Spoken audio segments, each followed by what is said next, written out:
বসুন্ধরা শুভ সংঘ কর্তৃক আয়োজিত আজকের এই পরিচ্ছন্নতা অভিযানে সবাইকে শুভেচ্ছা জানাচ্ছি। আমরা দীর্ঘদিন ধরে দেখেছি বসুন্ধরা পরিবার, কালের কণ্ঠ পরিবার, চ্যানেল 20 নিউজ 24 পরিবার বিভিন্ন ধরনের সামাজিক মানবিক কর্মকাণ্ডের সাথে সক্রিয়ভাবে জড়িত থাকে। তারই অংশ হিসেবে আজকে ঝিনাইদহ 250 শয্যা বিশিষ্ট হাসপাতালে যে পরিচ্ছন্নতা অভিযানের আয়োজন করা হয়েছে, আমি প্রত্যাশা করি এই ধরনের শুভ কাজের মাধ্যমে শুভ সংঘ পরিবার দেশের উন্নয়নে, মানুষের উন্নয়নে তথা বাংলাদেশ গঠনে উল্লেখযোগ্য ভূমিকা রাখবে বলে আমি প্রত্যাশা করি। আর সেই সাথে আজকের এই অনুষ্ঠান সফল হোক, এই অনুষ্ঠানের মাধ্যমে এই পরিচ্ছন্নতার যে বার্তাটা, এই বার্তা সারা দেশের প্রত্যেকটা পরতে পরতে ছড়িয়ে যাক এই প্রত্যাশা করি। ধন্যবাদ সবাইকে। ধন্যবাদ বসুন্ধরা শুভ সংঘকে। আজকে ঝিনাইদহে 250 শয্যা জেনারেল হাসপাতালে যে পরিষ্কার পরিচ্ছন্ন অভিযান শুরু করেছে, আসলে এই বসুন্ধরা শুভ সংঘ দীর্ঘ বছর ধরে কিন্তু এই কর্মকাণ্ড, মানবিক কর্মকাণ্ড করে আসছে।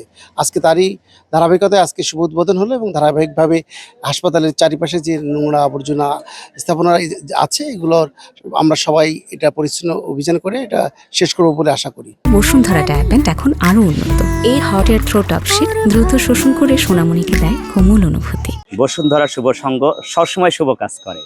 আমি এই কাজের সাথে ছিলাম, আছি এবং থাকবো। আজকে ঝিনাইদহ জেলা শাখা কর্তৃক যে পরিচ্ছন্নতা কর্মসূচি হচ্ছে ঝিনাইদহ সদর শাসক থেকে, এই কর্মসূচি ইনশাল্লাহ পৃথিবীর এই প্রান্ত থেকে ও প্রান্তে ছড়িয়ে যাবে এই আশা প্রত্যাশা রাখি। শুধু আমার দেশে নয়, শুধু আমার ঝিনাইদহ নয়, সমগ্র বাংলাদেশে এই বসুন্ধরা শুভ সংঘ কাজ ছড়িয়ে যাবে, বাংলাদেশ থেকে ছড়িয়ে যায় পৃথিবীর এই প্রান্ত থেকে প্রান্ত।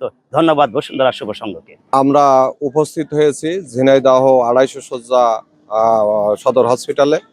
আমাদের সাথে উপস্থিত আছে সবাই এখানকার গণ্যমান্য সম্মানীয় ব্যক্তিবর্গ। আমরা এই যেখানে উপস্থিত আছি, এখানেই আমরা যে পরিষ্কার পরিচ্ছন্নতার কাজ করব। আসলে বসুন্ধরা গ্রুপ সবসময় সাধারণ মানুষের কথা বলে, সাধারণ মানুষের পাশে থাকে।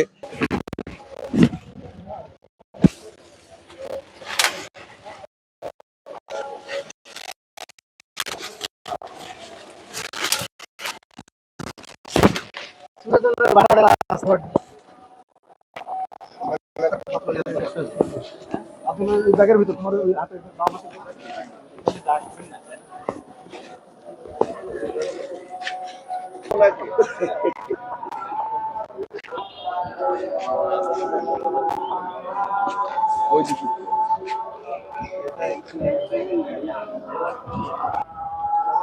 আপনার ছেলে আসছে।